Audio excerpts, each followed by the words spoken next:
YouTube, how the hell you doing? Welcome back to the channel. I'm here. I know it's been a little late of an upload, so I apologize for that in advance. And before I get started, let me shout out to all the new subscribers. I've gained quite a bit since my last video, and I appreciate all of y'all. And usually, for those of you who are new here, I upload, for now at least, GR86 videos and Miata videos. I do own both cars, so that's going to be the videos that you see on my channel. I do try to dabble into various other topics as far as like any type of JDM car, because I'm really into JDM, if you haven't already noticed on my previous videos. And let me just give you a brief introduction of my car. This is the 2022 GR86. So far I didn't do too many different mods on it. I did got the carbon fiber SWAN neck wing here. I did the Fujiwara tofu shop mod. Other than that, I don't think I touched anything else. Okay, helicopter. Some motivated training again, once again, so now you guys know where I'm at. But sorry if you couldn't hear me there, but yeah, so carbon fiber wing, tofu shop sticker from Initial D. For those of you who don't know, watch the show. It's a really good show. And shout out to the MF Ghost. I think I'm 3 episodes in now, or it is 3 episodes in now, and that is doing really well. And yeah, but this is just a brief introduction on my car. I'm still on stock tires for now, and more on that, on those tires in a little bit, because I'm going to tell you about my track experience with this car at Pitt Raceway yesterday. So again, shout out to the new subscribers, and thank you guys for tuning into the videos. Our channel, I'm saying ours because I think we're family here. Our channel, the community is growing a little bit, and I appreciate that. And I'm gonna just keep pushing out content, you know. Again, it's gonna more revolve around JDM cars for the most part. So every car I get is gonna be a JDM car. That's how I'm gonna build the channel, because that's just what I'm into, Japanese cars. So that's all you're gonna see for the most part. But anyways, again, Pitt Raceway was great. I figured I'll take you guys on the drive and talk to you about, you know, what I've been through and what my experiences were at Pitt Raceway and my impressions. So first, I didn't get much recording done just due to the fact that it was just so much. I mean, I got there just like kind of right on time. So I was still running around trying to get a helmet, going to get my little wristbands and everything like that. So I couldn't really get the recording that I wanted to get. Not to mention I had to do those safety briefs, which again, that's very great, you know, that's good. I'm glad that they have those for people who don't go to the track that often. So I had to do a lot of the safety briefs and everything like that, and do a few parade laps. So I couldn't really get as much going, and I didn't have the proper mount for the helmet, so I couldn't get first person impressions. But I did record my last few laps on a separate GoPro that I mounted on my visor. So I may put that up. I'll have to look over the video and see if I can squeeze it in. But I may or may not put that up, so I'm not entirely sure. But as for the experience, I guess in a small, well, I wouldn't say a small word, but one word, it's exhilarating. Exhilarating, anything you want to use with an E. Exciting, extravagant, you know, whatever word comes to mind. I've never thought in my lifetime at least that I would be this much into cars to where I would want to go to a track. But for me, it was just, it felt new. Obviously it's new to me, but it felt, I guess I can't really describe the feeling of what it's all types of emotions went into me, felt it felt great. It's just crazy. Like, I mean, you can see I'm fumbling through everything because I really genuinely felt excited. And honestly, I didn't really think about recording that much because I just wanted to kind of take the experience authentically as possible for myself, you know, to see if I really would like this type of culture and doing this stuff. And it felt great. I felt at home. I met a few people there, and again, I was still running around doing all types of stuff just because I didn't know what was really going on, and I wanted to make sure I paid attention to what was going on so that I could get you know, so I wouldn't miss anything. And let's just knock out the disclaimers here.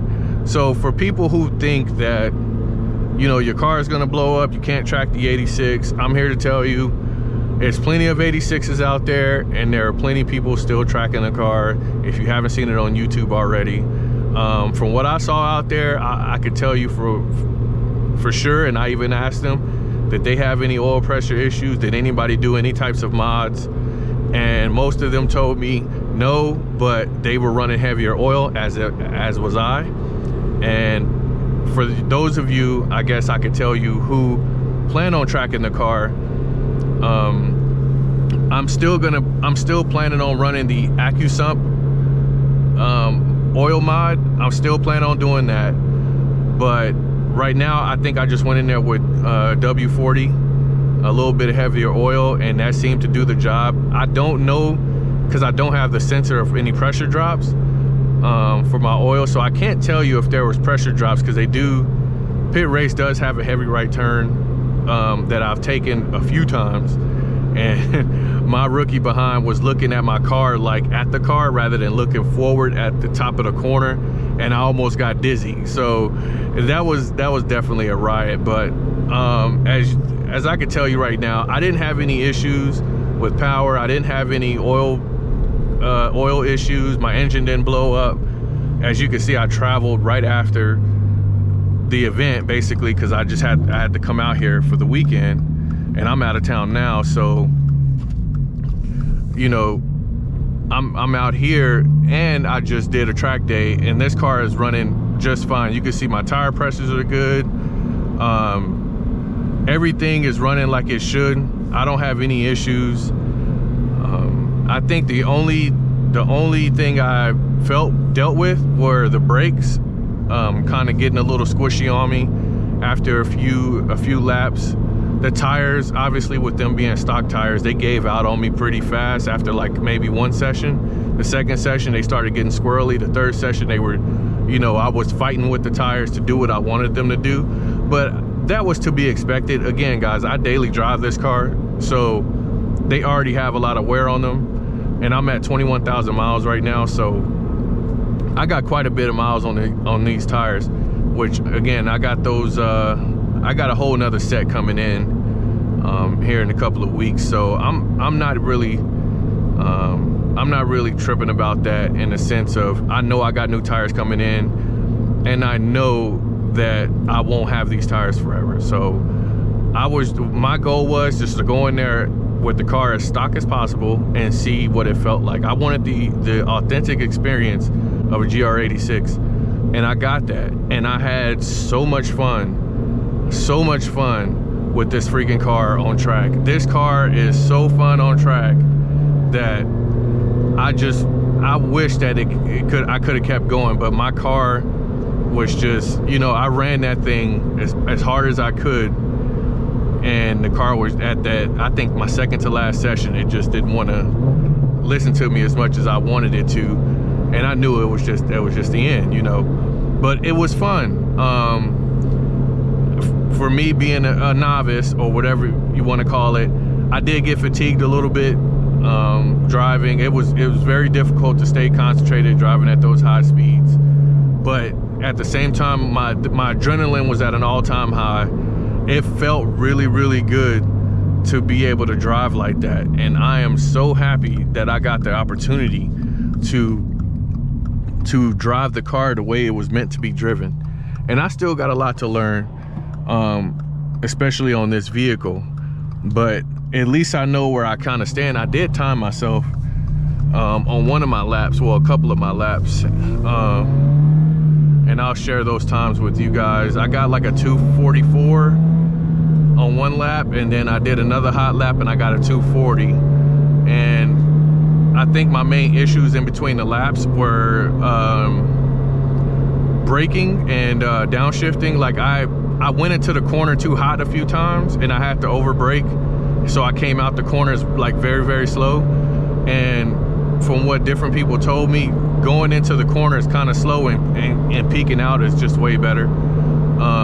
But I just had so much adrenaline in my body that I just couldn't help myself. And again, there was a lot of rookie mistakes that were made, but I passed a few people. It was fun to do that, but I also had people that passed me. And again, sometimes you just got to check the ego. Everybody's learning out there. And to me, I just wanted to enjoy the experience. I wasn't competing with anybody. I wasn't trying to do something that I knew I wasn't capable of doing, because I wanted everybody else to be safe as well as myself. Because at the end of the day, we all got to go home. You know, we all got families to go home to. We all got to go to work, you know, possibly the next day because it was a Wednesday. So, you know, I just wanted to go out there and authentically enjoy the experience. And for me, it was one of the funnest things I've ever done in my life. I think that was $180 well spent. They were very helpful out there, but they also didn't hold your hand, which I'm okay with. I mean, I personally like Barney style types. Like, hold my hand, I want to see what you do so I can mimic it. But, you know, not holding your hand is also fine too. I mean, they say, hey, you know how to drive, just get out there. As long as you stay safe, just try to see what you can do, learn how to car. They basically wanted you to learn on your own.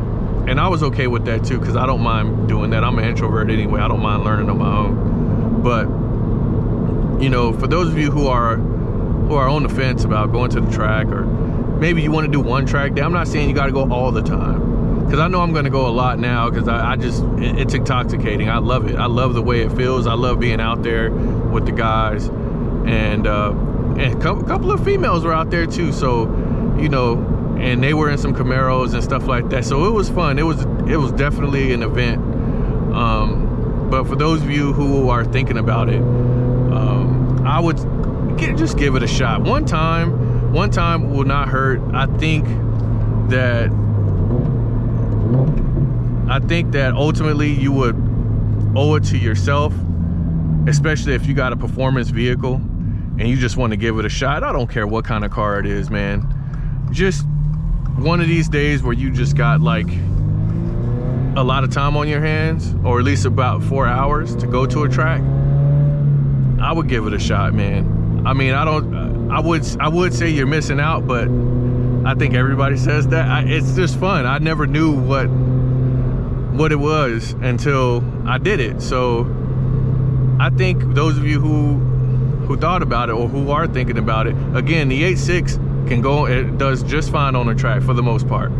I'm not saying that people don't have any accidents, but for the most part, the 86 does just fine. It performed well, and I think for those of you who are interested in driving, performance driving, you got to hit the track at least once. And I think that's all I got, fellas. I'm gonna enjoy this road, go get something to eat, and enjoy myself for the evening. So again, I appreciate the love from all of you, for my new subscribers, my older ones who keep coming back and watching my videos. I appreciate it all, and let's just keep this thing going, fellas. I'm out. Peace.